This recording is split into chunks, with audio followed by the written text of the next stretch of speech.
الله الرحمن الرحيم وأحمد فارح علي ذاتا وروما يدلك طليانيga waa Febraayo 29ka sidii aan ballan qaaday waxaan halkan ku qabanayaa hadal aan u jeedinayo Maxamed Siyaad Barre oo markii iigu dambeysay gala joogay Soomaalidu sida laga warqabo sanadkii tagay waxay isweydiinaysay oo ku mashquulsanayd waxa uu Maxamed Siyaad gala ka qabto iyo sababta uu u joogo waxaan ku dadaali doonaa arrinta iyada ah inaan ka jawaabo isla markaasna aan soo bandhigo bal isaga iyo dadka uu la joogo waxa ay kala muteen hore u kala muteen waxa ay hadda iyagu ka qabaan joogitaankiisa iyo wixii hore ay isla soo mareen arrinta oo idilna waxay naga tahay inaynu runta arxinno waa tahay haddaan markii hore Soomaalida oo idil si guud ula hadlaayay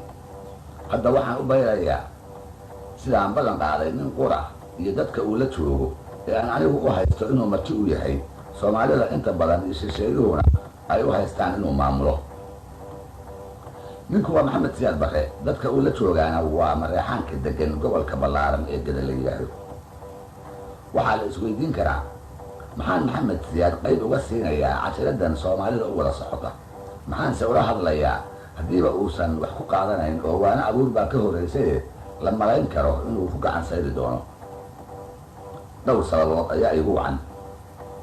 waa marka koowaad Maxamed Siyaad muddo dheer oo 20 sano ah ayuu dalkeena siduu doono uga soo taliyay burburka iyo xumada haysatana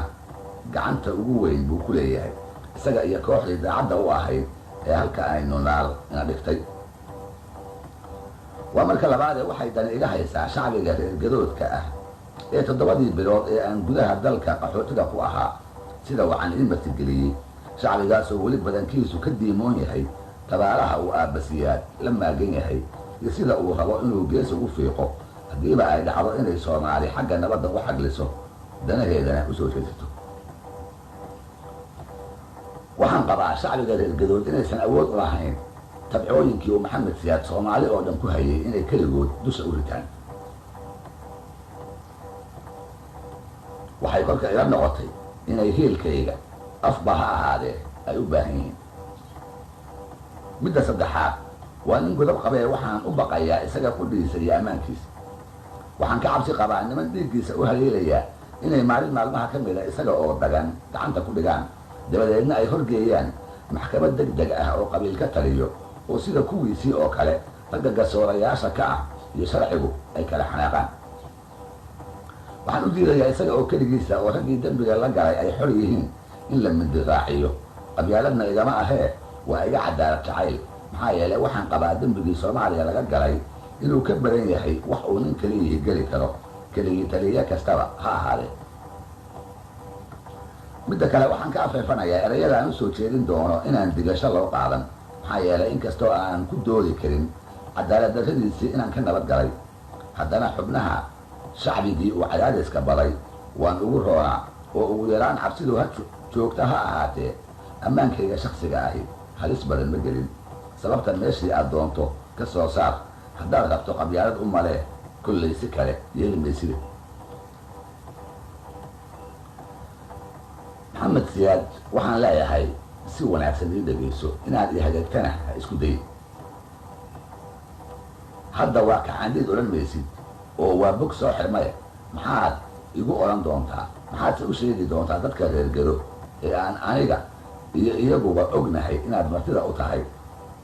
adigana ay kula tahay inaad u taliso Soomaali badan iyo shisheeyuhuna ay u haystaan inaad maamusho casharadana markii ay ku soo gaadho waan malayn karaa waxaad ku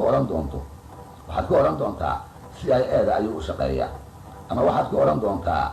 cali mahdi ama caydiid bay fariintu ka socotaa ama waxaad ku odhan doontaa waa ammaan raadis oo wuxuu doonayaa inuu xamar tago waxaan ku rajo weynahay intaba inaan lagaa koobin doonin oo awal in yar baa ku taqiine reergada badankiis iyo adigu aad hadda isbarateen bishii Febraayo 3deedii waa 1991 saacaddu markay ahayd 4 galabnimo waataan kuugu imid baaq dheere adigoo ay koox yari kugu ilaalinayso guryaha mashruuca fidinta beeraha ee magaalada ka yar baxsan markaan isa salaanay waataan noqonay labadeenna oo keliya kolkaad waardiyihii ugu baaqday inay dibadda u baxaan sababta aad u saartayna allaa igu ogo weli waa iga diimoon tahay faskii dagaalkii xamar isagoo weli kaa muuqda waataan caafimaadkaaga wax kaa weydiiyey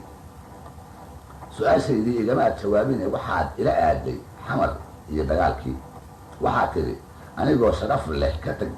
waa tii la iga waayey anigoo la eryaayo ayaa la iga soo saaray waxaan ku idhi kow hadda maxaad damacsan tahay waxaad i tidhi adiga maxay kula tahay waxaan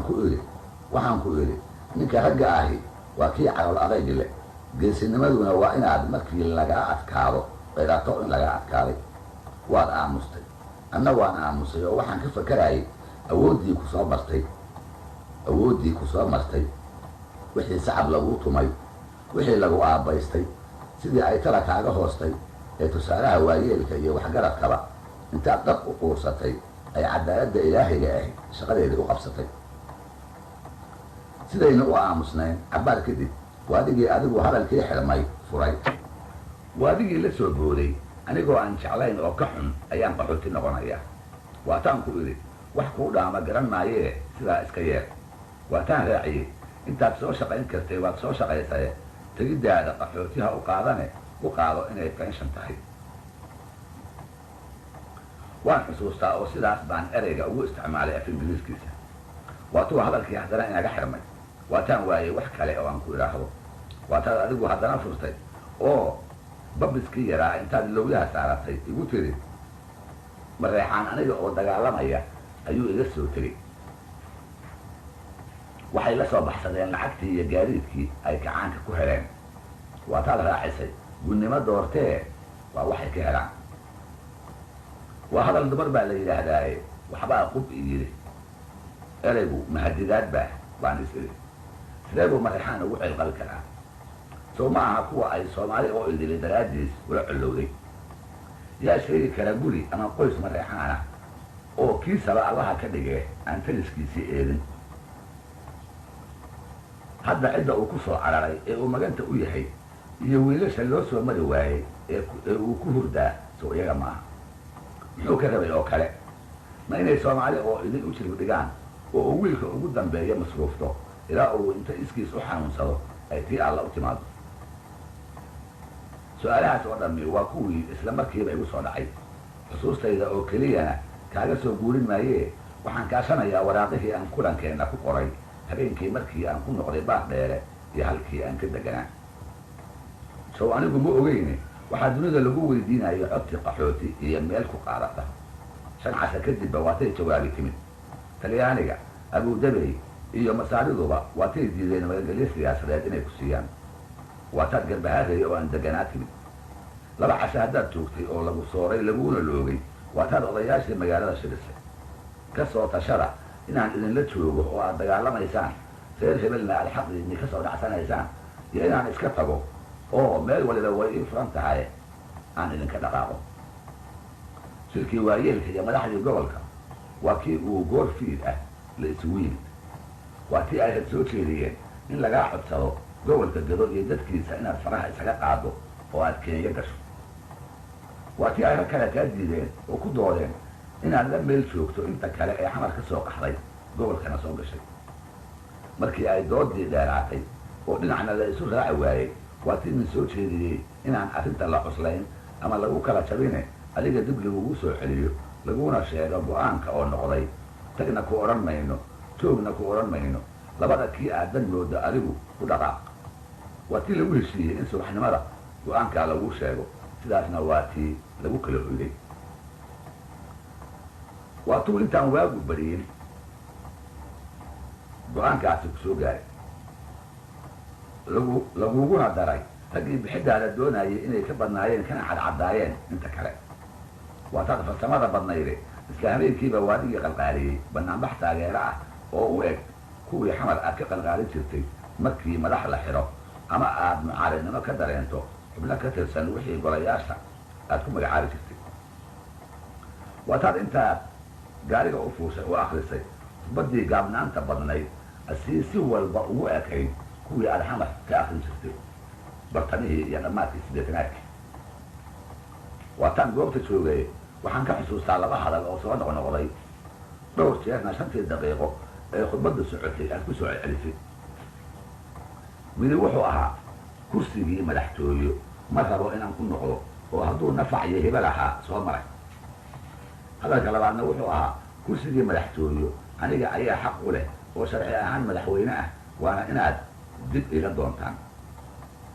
intaas waxaa weheliyey tirinta guulihii Oktoobar. maalintaasi maalintii aan bahdheeda kugu arkay waxaa u dhaxeeyey allaa igu ogo 4 casho oo keliya. maalintaas iyo 6 bilood oo ka dambaysay oo aan geda wada joognay hadalkaagu labadaa unbuu ahaa. inkastoo markii aad dadweynaha la hadlayso aad ku lahayd kursigii la iga qaaday idinkaa lahaaye ila doora oo xaqiinii la dhacay soo ceshada. marka min siyaasi ah ama waxbarasho leh aad kulantaanna waataad ku lahayd kursi waxba ku fali maayee waxaan u halgamayaa waa sharafta mareexaan oo meel looga dhacay inaan soo celiyo. hadalladaas iska hor imaadka badan markii aad goobo dhowr ah kaga dhawaaqday waa tay kordheen dadkii joogitaankaaga geda ka soo horjeeday. waa tii la bulaamay adiguna waa taad isku dayray inaad ku cayaarto ama aad danaqdo xididka qabyaaladda ee gobolka oo aad danqay og tahay. waa taad faafisay ragga iga soo horjeeda ee doonaya inaan geda ka tago waxaa lacag looga soo diraa xamar, lacag aan shilin ahayn dollar amerikaan ah. waa taad tidhi waxay raggaasi doonayaan hawiyaha USC-da sheegta inay i gacan geliyaan. dadka wixii makasta ahaa waa adigii kaxaysan ogaaye waa adigii doodaas ka dhaadhiciyey. waa taad ka fakirtay qorshe iyo dood kale oo aad joogitaankaaga geda ku sharciyeyso. cabdiraxmaan jaamac iyo warsame camoole waa taad afka ugu tirtay nairobi iyo gedaba inay ku faafiyaan inta aad gudaha dalka joogto inaan dunidu aqoonsan doonin dowlad xamar laga dhiso. waa adigii ku yidhi maxaa taa ugu wacan haddii la idin weydiiyana waxaad ku jawaabtaan waxaa ugu wacan joogitaanka madaxweynihii sharciga ahaa aabbihii ummaddu inta uu dalka ku jirana adduunyadu dowlad kale oo Soomaaliya ka dhisanta ma ogola. dad makas ah oo rag iyo dumarba leh aqoon darana hayso waa tii adiga iyo xoonka allaxda u tahay ay taa ka dhaadhiciyeen. wax yar kadibba waxaa dadkii loo sheegay inaan taasi run ahayn, duniduna ay dal iyo shacbi taqaane aysan dan ka lahayn keligii taliye dadkiisa ka hor dowladaha adduunka bari iyo galbeedba ay joojiyeen inay wax ku darsadaan, jabhadaha oo dhanna ku taageereen rididdiisa iyo kursikaqaadkiisa. waxaa dadkii loo sheegay oo raggii joogitaanka ay ka soo horjeeday ay ugu caqli celiyeen aqoonsi la-aanta USC-da inaan iyagu sabab u ahayn inay iyagu sabab u yihiin aysan ku xirnayn joogiddaada iyo maqnaanshahaaga doona. waxay dunidu aqoonsataa dal xasiloon oo midaysan oo leh talis dhexe oo ay xukuumadaha hoose ee gobolladu ka amar qaataan ammaankiisuna sugan yahay.